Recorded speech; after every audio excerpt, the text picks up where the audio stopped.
बिस्मिल्लाहिर्रहमानिर्रहीम। अस्सलामुअलैकुम।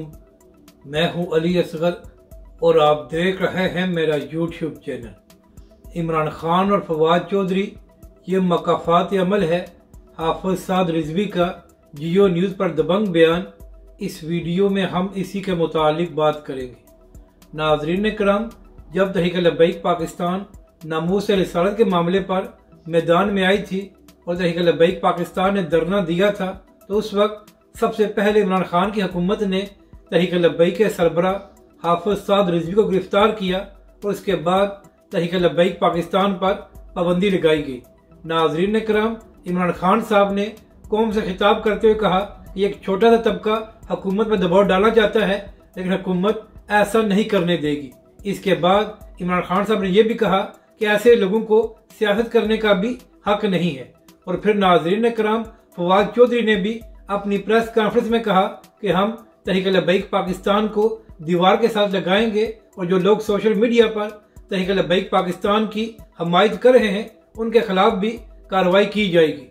यानी कि नाजरीन कराम, इमरान खान की हुकूमत में पूरा जोर लगाया गया कि तहरीक लब्बैक पाकिस्तान को ख़त्म किया जाए और तहरीक लब्बैक पाकिस्तान को इंतखाबी सियासत से भी बाहर किया जाए। मगर नाजरीन कराम, तहरीक लब्बैक पाकिस्तान ने हर जुल्म बर्दाश्त किया, लेकिन इमरान खान की हुकूमत जोर लगाने के बावजूद तहरीक लब्बैक पाकिस्तान को इंतखाबी सियासत से बाहर नहीं कर सकी। और आज तहरीक लब्बैक पाकिस्तान के उम्मीदवार पूरे मुल्क से इलेक्शन लड़ रहे हैं और तहरीक लब्बैक के सरबरा हाफिज साद रिजवी के दोनों हलकों से ही कागजात नामजदगी मंजूर हो गए हैं। जबकि दूसरी जानब नाजरीन कराम, हालत ये है कि इमरान खान और फवाद चौधरी दोनों के ही कागजात नामजदगी मुस्तरद हो गए हैं और इमरान खान साहब और फवाद चौधरी इंतखाबात से बाहर हो गए हैं।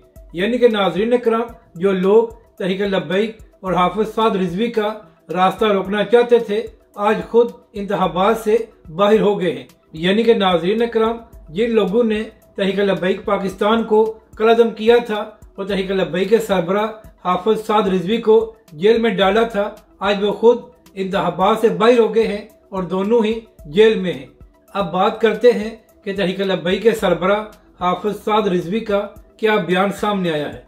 तो नाजरीन कराम, जियो न्यूज़ पर तहरीक लब्बैक के सरबरा हाफिज साद रिजवी का एक बयान सामने आया है। तहरीक लब्बैक के सरबरा हाफिज साद रिजवी ने हुकूमत से मुतालबा किया है कि जिन PTI के लोगों को बिला वजह गिरफ्तार किया गया है उनको रिहा किया जाए। इसके साथ साथ तहरीक लब्बैक के सरबरा हाफिज साद रिजवी ने अपने बयान में यह भी कहा है कि PTI के बाद नून लीग का सबसे बड़ा मुकाबला तहरीक लब्बैक पाकिस्तान से होगा और तहरीक लब्बैक पाकिस्तान मैदान खाली नहीं छोड़ेगी। नाजरीन कराम, हाफिज साद रिजवी ने सबसे यह भी कहा है कि अगर इंतखाबात में धांधली की गई तो फिर हालात मजीद खराब होंगे और तहरीक लब्बैक पाकिस्तान इस बार धांधली बर्दाश्त नहीं करेगी। नाजरीन कराम, तहरीक लब्बैक के सरबरा हाफिज साद रिजवी ने अपने बयान में यह भी कहा है कि अगर इस बार तहरीक लब्बैक पाकिस्तान के मैंडेट पर डाका डाला गया तो फिर तहरीक लब्बैक पाकिस्तान फैसला को ऐलान करेगी और तहरीक लब्बैक पाकिस्तान अपना हक किसी को भी छीनने नहीं देगी।